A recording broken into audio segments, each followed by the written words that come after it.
बॉलीवुड की dream girl और अब एक सियासी हस्ती के तौर पर पहचान बनाने वाली अदाकारा हेमा मालिनी अब फिल्मों से दूर होकर अपने सियासी कार्यों में खासा ध्यान दे रही हैं।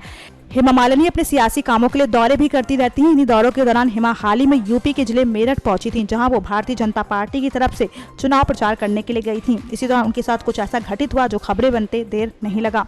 खबरों की माने तो हेमा गणोश बाग में आयोजित भाजपा की सभा के दौरान कार्यकर्ता नेतागणों को माला पहना रहे थे और सांसद हेमा मालिनी के हाथों में माला थमाकर उनका स्वागत कर रहे थे। लेकिन इसी बीच एक शराबी आया और जब तक हेमा कुछ समझ पाती, उस शराबी ने उनके गले में माला डाल दी और वहां से निकल गया।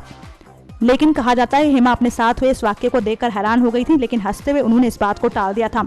हालांकि वहां मौजूद पार्टी के अन्य लोगों ने शराबी को वहां से बाहर कर दिया।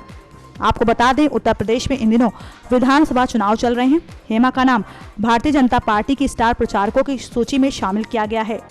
नेक्स्ट 9 न्यूज रूम से गायत्री गुप्ता की report. Subscribe now to receive new updates, reviews and news.